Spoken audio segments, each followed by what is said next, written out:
very much. It is really, really a pleasure to be here because I get to do what I love. And I would not have retired if I didn't know that I could still make music and still share what little I know.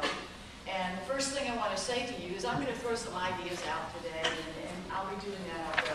But if anybody ever comes to you and says, this is the only way to do something, I want you to run screaming from the room because I suggest to you that that person is seized to learn. And so what I'm going to share are some things that work for me.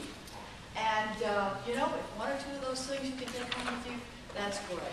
I thought I would do a session on in praise of teachers this morning because I think sometimes that teachers are treated, and we become feeling like second-class citizens. I was on a flight to California a couple years ago, and I was seated next to, I have lots of air miles, so I got bumped up to first class, and I was seated next to a gentleman who introduced himself, and he was a senator from California. And so he introduced himself, and he said, and you are, and I told him, and he said, and what do you do, of course?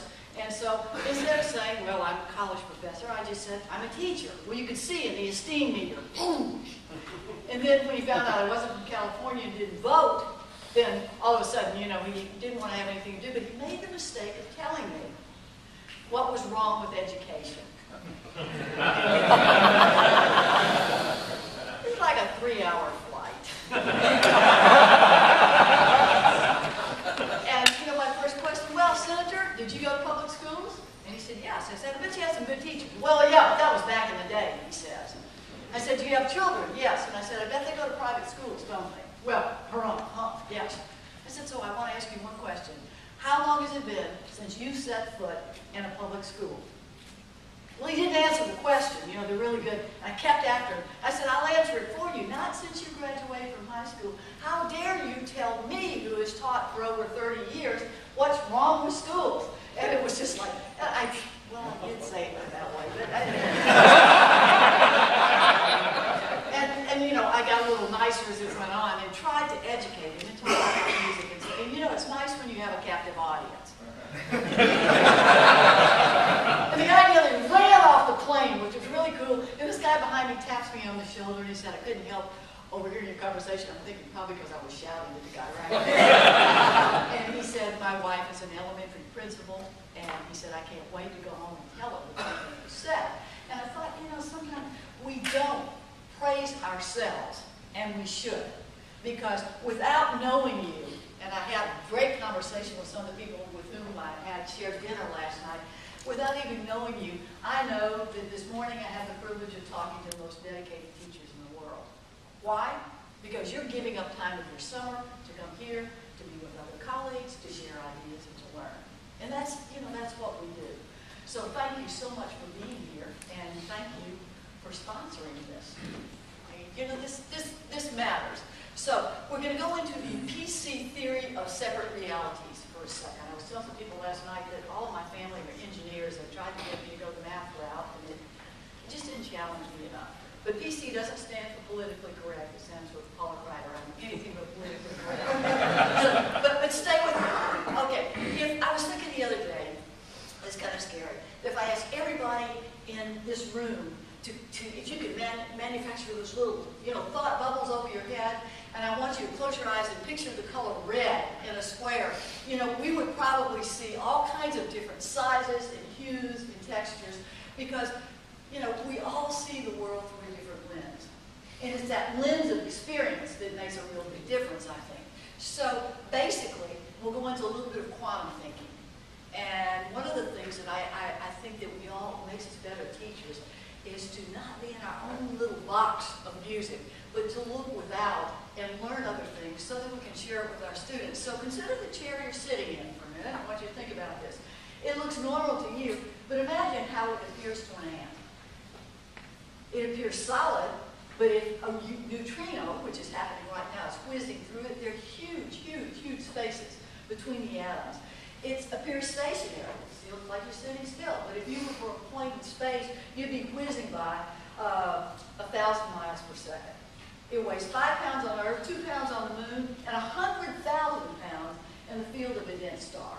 So what I'm getting at is that, you know, the mind believes whatever we tell it. Everything is relative, and it's certainly true about who we are as teachers and musicians and really human beings.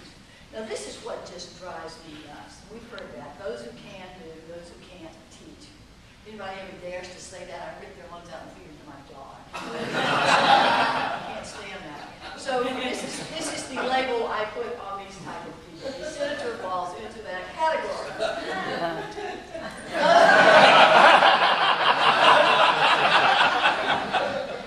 Tim hasn't seen this yet. I love this. But isn't that true?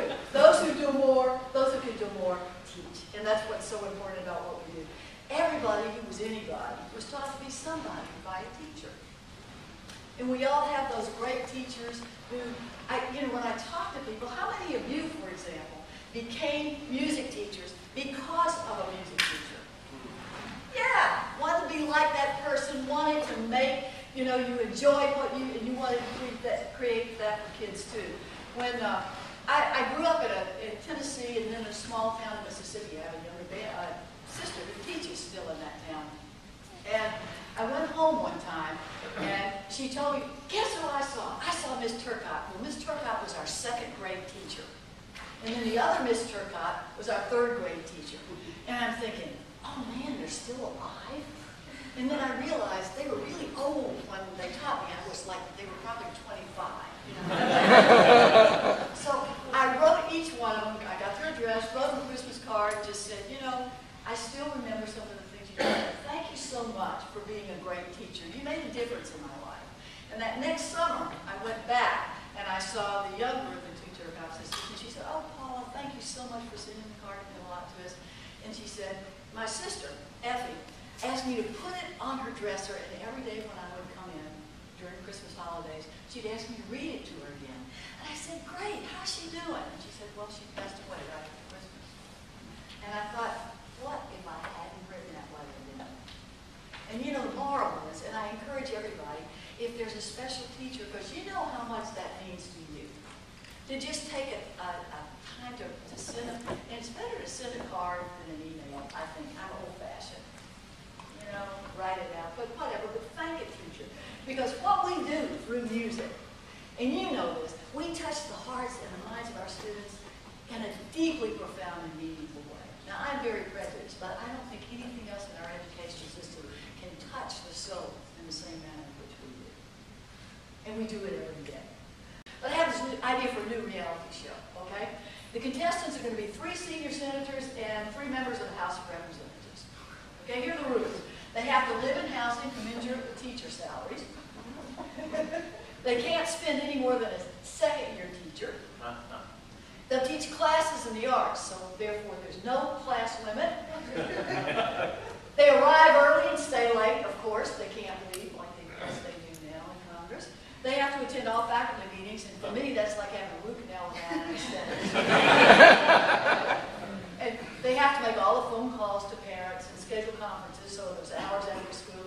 They have to deal with mountains of state and federal administrivia that they impose upon us. Oh, it gets better. They have mandatory hall duties, so of course, they can't go to the bathroom all day. They have lunch break, it's only 15 minutes, and during that time, they have cafeteria patrol. They have to generate significant dollars through fundraising because Congress has cut all of our funding for the arts. And this is really diabolical. Their principal